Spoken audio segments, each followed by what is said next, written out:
Hello, കുറഞ്ഞ ചിലവിൽ എന്നാൽ ഇപ്പോഴത്തെ ട്രെൻഡ് ഒട്ടും കുറയാതെ തന്നെ അടിപൊളി ബർത്ത്ഡേ ഡെക്കർ ഒരെണ്ണം വീട്ടിൽ തന്നെ റെഡിയാക്കിയാലോ.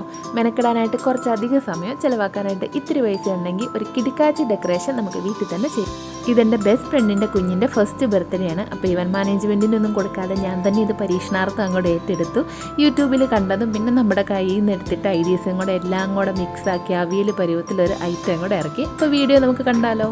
നമ്മൾ സെറ്റ് ചെയ്യാൻ വേണ്ടിയിട്ട് 4 ഐറ്റംസ് ആയിരുന്നു ഉദ്ദേശിച്ചിട്ടുണ്ടായിരുന്നത്. അതിലെ പ്രധാനപ്പെട്ട സാധനമാണ് നമ്മുടെ കപ്പ് കേക്ക് സ്റ്റാൻഡ് എന്ന് പറയുന്നത്. അപ്പോൾ നമ്മളത് കാർഡ്ബോർഡിൽ നമ്മൾ റൗണ്ട് വെട്ടിയെടുക്കുകയാണ്. നമ്മൾ 3 സൈസിലുള്ള തട്ടാണ് ഉദ്ദേശിച്ചേക്കുന്നത്. അപ്പോൾ നമ്മൾ ഒരു സൈസിൽ തന്നെ 2 എണ്ണം വെച്ച്, അപ്പോൾ അത് 2 കൂടെ ഒട്ടിച്ച് കൊടുക്കുമ്പോൾ കട്ടിയിട്ടിരിക്കാൻ വേണ്ടിയിട്ട് അങ്ങനെ 6 എണ്ണം നമ്മൾ വെട്ടിയെടുത്തിട്ടുണ്ട്. അപ്പോൾ നമുക്ക് ഇതിനെപ്പറ്റി വലിയ ഐഡിയ ഒന്നും ഇല്ലായിരുന്നു. ആദ്യം യൂട്യൂബ് നോക്കി പിന്നെ നമ്മുടെ കയ്യിൽ നിന്നും കുറച്ചിട്ട് അങ്ങനെ ഉണ്ടാക്കിയെടുക്കുന്നതാണ്. ഇപ്പോൾ ഇതേ നമ്മളത് കളർ പേപ്പർ വെച്ചിട്ട് പൊതിയാണ്. ഇപ്പോൾ പൊതിഞ്ഞുകൊണ്ടിരിക്കുന്നത് നമ്മുടെ ടോയ്ലറ്റ് റോൾ ഉണ്ടല്ലോ, അത് തീർന്നതിൻ്റെ ഉള്ളിലുള്ള സാധനമില്ലേ അതാട്ടോ. അപ്പോൾ അത് വെച്ചിട്ടാണ് നമ്മൾ നമ്മുടെ 3 തട്ടും നമ്മൾ കണക്ട് ചെയ്യുന്നത്. അപ്പോൾ അതങ്ങനെ നമ്മൾ പശയൊക്കെ വെച്ച് ഒട്ടിച്ച് കൊടുത്തു. അപ്പോഴേക്കും അമ്മയ്ക്ക് ആ പണി കൊടുത്തിട്ട് ഞാൻ നമ്മുടെ യൂട്യൂബിൽ തന്നെ കണ്ടിട്ട് ക്യാൻഡി ഷോപ്പ് എന്ന് പറഞ്ഞിട്ടൊരു സംഭവമുണ്ട്. അപ്പോൾ എന്നാണെങ്കിലും വിചാരിച്ചു എന്നാണെങ്കിലും കാർഡ്ബോർഡ് ഉണ്ട്, അപ്പോൾ അങ്ങനെ ഒരെണ്ണം ട്രൈ ചെയ്ത് നോക്കാമെന്ന്. അങ്ങനെ അതെടുത്തിട്ട് നമ്മൾ അതിൻ്റെ ഉള്ളെല്ലാം മുറിക്കണം. നമ്മൾ ഇതിൻ്റെയൊക്കെ ലിങ്ക് താഴെ കൊടുത്തേക്കാം. അപ്പോഴേക്കും അമ്മ അടുത്ത സെറ്റ് കവർ ചെയ്തുകൊണ്ടിരിക്കുകയാണ്. നമ്മൾ ആദ്യം വിചാരിച്ച് ഭയങ്കര എളുപ്പമായിരിക്കുന്നു, പക്ഷേ ഒട്ടും എളുപ്പമല്ല, നല്ല പാടാണ്. അങ്ങനെ ഒരെണ്ണം കവർ ചെയ്ത് വെച്ചിട്ടുണ്ടായിരുന്നു. അതിൻ്റെ പുറമെ നമ്മളൊരു പ്ലാസ്റ്റിക് കോട്ടിങ് കൂടെ കൊടുത്തിട്ടുണ്ട്.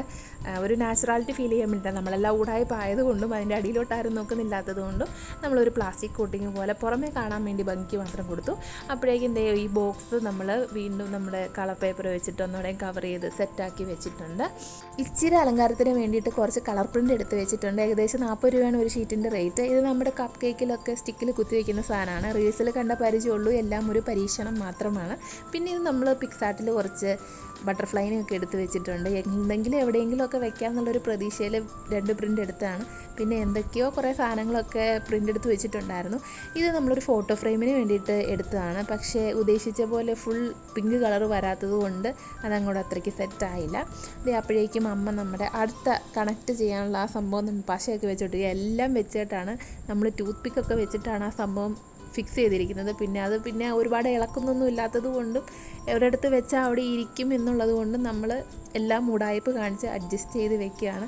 എല്ലാം ഒറ്റ ദിവസത്തേക്കേ ഉള്ളല്ലോ, അപ്പം പിന്നെ നമ്മൾ വെറുതെ ഓവറായിട്ട് കാശ് കളയേണ്ട കാര്യമില്ല. എല്ലാം ഒരു അഡ്ജസ്റ്റ്മെൻറ്റിൻ്റെ ആവശ്യമുള്ളൂ. അപ്പോൾ നമ്മൾ 2ാമത്തെ സെറ്റ് വെച്ചു. അങ്ങനെ 3ാമത്തെ സെറ്റും വെച്ചു. സൈഡിൽ കൂടെയുള്ള വെള്ള കളർ എന്ത് ചെയ്യുമെന്ന് ഓർത്തിരുന്നപ്പോഴാണ് നമ്മുടെ കയ്യിൽ കുറച്ച് പൂ ഉണ്ടായിരുന്നു. അപ്പോൾ പിന്നെ നേരെ പൂ വെച്ച് നമ്മളങ്ങനെ അഡ്ജസ്റ്റ് ചെയ്തു. ഇതാണ് നമ്മുടെ കപ്പ് കേക്കിൽ കുത്തി വയ്ക്കുന്ന സംഭവം. ഇതെല്ലാം കണ്ടൊരു പരിചയം മാത്രമേ ഉള്ളൂ. ഇങ്ങനെയൊക്കെ ആണെന്നാണ് വിചാരിക്കുന്നത്. അപ്പോൾ നമ്മൾ ടൂത്ത് പിക്കിൽ സെല്ലോ ടേപ്പ് ബാക്കിൽ വെച്ച് ഒട്ടിച്ച് ആ ഷീറ്റിലുള്ള സംഭവം എല്ലാം വെട്ടിയെടുത്തിട്ടുണ്ട്. ഇത്രയൊക്കെയാണ് ഐറ്റംസ്. അപ്പോൾ നമ്മൾ അതെല്ലാം ബോക്സിലിട്ട് സൂക്ഷിച്ച് വെച്ചിട്ടുണ്ട്. കുറച്ച് ബട്ടർഫ്ലൈസ് നമ്മുടെ 2 ഷീറ്റ് ഉണ്ടായിരുന്നു, നമ്മളതും വെട്ടിയെടുത്ത്. ആമസോണിൽ നിന്ന് ഫോട്ടോ ഫ്രെയിം വെക്കാനുള്ള ഒരു സ്റ്റാൻഡ് ഞാൻ ഓർഡർ ചെയ്തിട്ടുണ്ടായിരുന്നു. പക്ഷേ അത് വരുമ്പോഴത്തേക്കും കൊച്ചിൻ്റെ അടുത്ത ബർത്ത്ഡേ ആവുമെന്നുള്ളത് കൊണ്ട് നമ്മൾ തന്നെ അത് നോക്കി ഒരു മോഡൽ വീട്ടിൽ തന്നെ ഉണ്ടാക്കി. അങ്ങനെ അതും സെറ്റാക്കി. പിന്നെ അവളുടെ വീട്ടിലോട്ട് പോകാൻ വേണ്ടി ഒരുങ്ങി കെട്ടി നിൽക്കുന്നതാണ് ഈ കാണുന്നത്. അങ്ങനെ അവളുടെ വീട്ടിലെത്തി നമ്മൾ ബാക്കി അലങ്കോല പരിപാടികളിലോട്ട് കടന്നു. ഇത് ഞാൻ കുറച്ച് ആർട്ടിഫിഷ്യൽ ഫ്ലവേഴ്സ് നേരത്തെ മീഷോയിൽ നിന്ന് മേടിച്ചതായിരുന്നു. 120 രൂപ ഉണ്ടായിരുന്നുള്ളൂ. നല്ല ഭംഗിയാണ് കാണാനായിട്ട്, ഭയങ്കര വേർത്താണ്. അങ്ങനെ അതെല്ലാം വെച്ച് നമ്മൾ സ്റ്റാൻഡ് ഏകദേശം സെറ്റാക്കിക്കൊണ്ടിരിക്കുകയാണ്.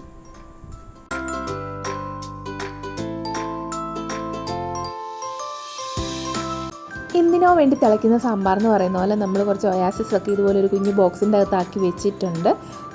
എവിടെയാണ് ഉപകാരപ്പെടുന്നതെന്ന് അറിയില്ലാത്തതുകൊണ്ട് നമ്മൾ കുറച്ച് ബാലൻസ് വന്നത് വെച്ചിട്ടുണ്ട്.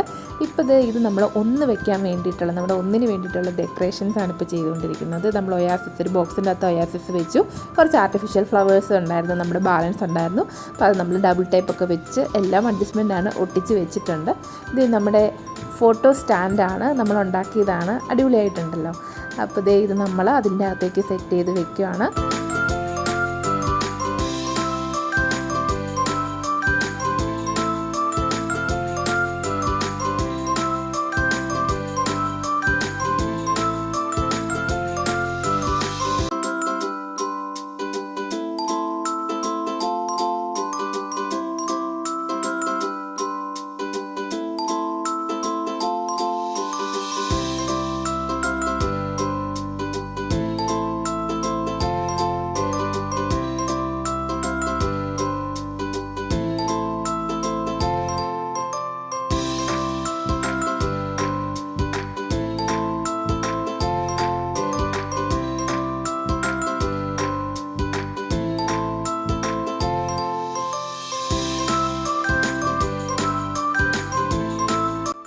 ഫ്ലെക്സിബിൾ ആയിട്ടുള്ള PVC പൈപ്പാണ്. 3 മീറ്ററിൻ്റെ 2 എണ്ണമാണ് നമ്മൾ മേടിച്ചേക്കുന്നത്. എന്നിട്ട് നമ്മളത് ജോയിൻ ചെയ്തു.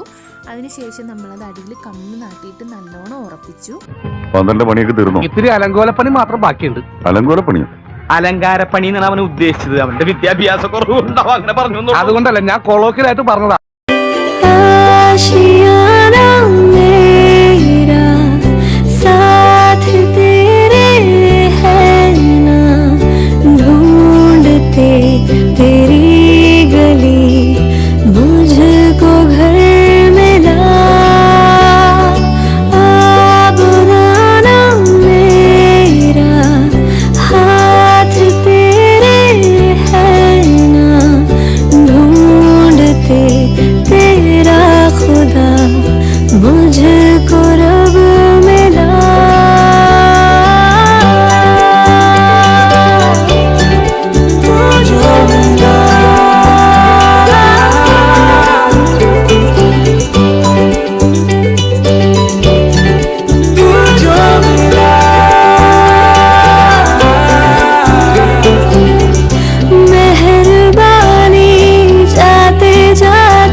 कहते हैं खुदा ने इस जहां में सभी के लिए किसी ना किसी को है बनाया, हर किसी के लिए तेरा मिलना है उस रब का इशारा। मानो मुझको बनाया तेरे जैसे ही किसी के लिए कुछ तो है तुझसे।